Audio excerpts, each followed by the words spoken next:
Rem la eh.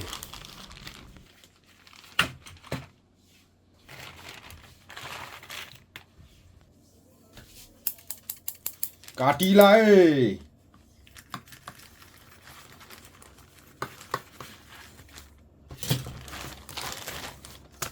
Poti sum mesa. Ya ba ya da budi mu taste tawra khang ba bun. Hidi shutdown tawra ni.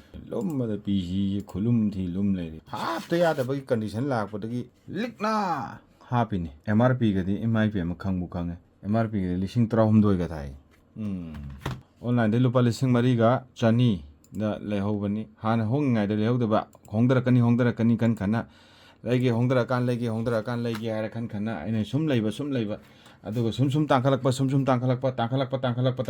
adaidi last yam tangkhatringai da lehora ge masidi ana lere hana 16GB yawbani hoji mu 16GB ama hapsal tar di 32GB di tare aduga mage dual channel gi speed to phangadra habadi khangdri phangba yaeng khale phangbi bi la kit oina laktra su ama hapsan kan zamana rem ni dana mamangi happy T force ne si delta 2 T force my first adu da leibani ne this first this second and sigi doctor du na kai skare jet ka chok to manjo chat launa len that pa thak launa hang tok pa kedrek thak launa hang tok pa magi phajara ba ko gi sticker yore kai dana na pa ba makhum Fazahna bagi damakta kanda bada sumba sida paisa adum yang khara halli ni moina cover gaji sumba lera this first this second an laita ni siba power slide am tang kapsal la yengage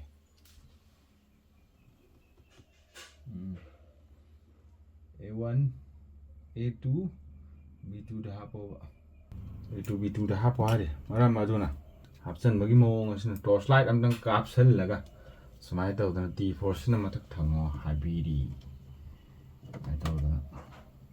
Ya biram bi lai. Ya bi lai.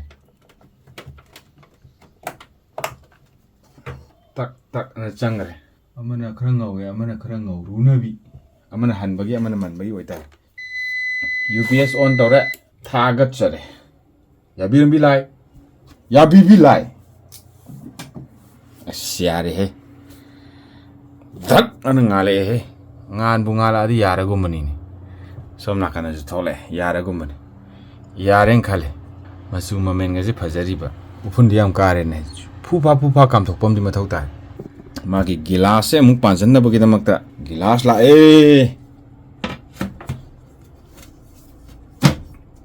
ana ram upgrade tawba Pesa tingai oide RAM lauro adum hapsan biba sat hang tokpa computer sat hang tokpa mai loi satok biba RAM thingjan ringai da or satok ringai da loimak hekta satok biba hang tok biba mai satok biba aduga mai magi clip to sat phakto ga sat heta hapsan ba kedrek lahon ba adagi di adum online de heta chen view aduga sat sumaina happy ba khwap tu dum happy ba kanda Bang long ne hekta ka pani hai dai as password adre rem silu budagi yare